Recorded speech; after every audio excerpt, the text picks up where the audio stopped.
loob ko na magpatuloy dun po sa aking ninanais. You will recall that I was here last year, and that was part of my way of getting a feel kung karapat-dapat ba ho akong magkandidat. Tamang-tama din naman ho at kamakailan lang. Recently, somebody was saying, if you don't have billions, you better forget it to be a candidate. Kaya ho naman ako nag-ikot. Kaya nga ho ako lumalakas ang loob ko pagka ganito nakikita ko kayo. Sapagkat may pag-asa pa. Mababago pa po ang kinatatayo ng ating bansa. Hindi ho ako naniniwalang we will forever be part of a traditional politics where people will be elected because of the money that they will be pouring the course of the election. I belong to the other proposition that in the national level, candidates will be elected on the basis of issues and on the basis of experience as well as on the basis of capability of living. As you have seen in the screen, I'm the most senior of all local government officials in the Philippines, starting from the governor, the vice governor, board members, mayors, even to the level of the barangays. Why? Because I've been there as early as February 1986 yet to the color. Incidentally, I was told many have been wondering in this gathering, matagal na po yung pangalan J. Jumar. Kinumpleto ko na po yung Holy Family sa pangalan ko.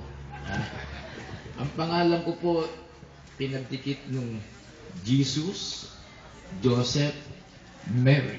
So, J. Jumar, yun ang pangalan ko.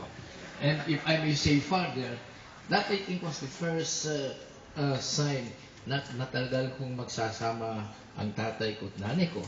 Kasi it was really a compromise. I think my father wanted it to be Jesus, my mother wanted it to be Joseph. At talaga yung mag-asawa ay nagbibigayan. Kaya binuno yung Holy Family. So, at any rate, ano po ba hong meron dun ho sa pagiging Pangulo ng ating bansa na hindi ho nadaanan ng isang local government official? I can cite you many instances. Even here in the United States, we've had the occasion of having presidents who for a time were local government officials. The types of Reagan, Carter, and Clinton for that matter. Governors. Do you know that the president right now of France was for a time a city mayor? Are you aware of the fact that the number one in the government of mainland China was for a time mayor of Shanghai? Are you aware of the fact that the two presidents of the Republic of China or Taiwan were mayors of the city of Taipei? And so on and so forth. If probably there would be some difference between a local government executive and the president of a country. Probably it's because of magnitude. Otherwise, ano po ba ho ang trabaho ng presidente na hindi naranasan ho ng isang local government official? As presented a while ago, we have a nighttime population of 600,000. And it balloons to 4 million, more or less. As likewise shown to you, we've had the opportunity of showing that we could be a financial manager. In fact, I'd always hoped and prayed. Now, when my time is over serving this government, I should be remembered not as an elected official, but Jojo Binay was a good administrator.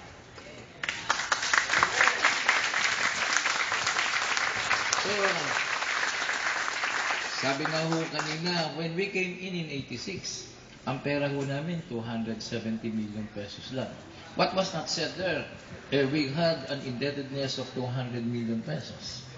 Not to say the fact that the bureaucracy was in disarray. Every year, we were able to increase our revenue. And that's why last year, from a 270 million in 86, we were able to generate a revenue of 10.6 billion pesos. Malaki lang daw talaga yung naging pera na. Kaya naman ho, madalas kami napapag-initan sa Malacanang. Kasi marami ho kaming mayabang sa Makati. From time to time, we used to call ourselves, we are citizens of the Republic of Makati. Totoo naman, we hardly depend dun po sa national government. Yung aming internal revenue allotment is only 6%. It's hardly to create a dent in our budget because it's a mere 6% of our total budget. So, yun po ang karanasan. Eh, dala-dala ko yan. Baka po eh, papalalo. Ano nyo, the following day, after the predecessor would be Malacanang. I will not be there on OJT. Ano kayo naman mo, mga nag-aaral sa Pilipinas. Ano po yung OJT? On-the-job training. Hindi ho ako mag-on-the-job training. No? Experience na ho ako in handling government. Sa maraming pagkakataon, nasubok na ho ako. Nasubok na ho ako sa krisis. Marami na ho krisis akong nadaanan.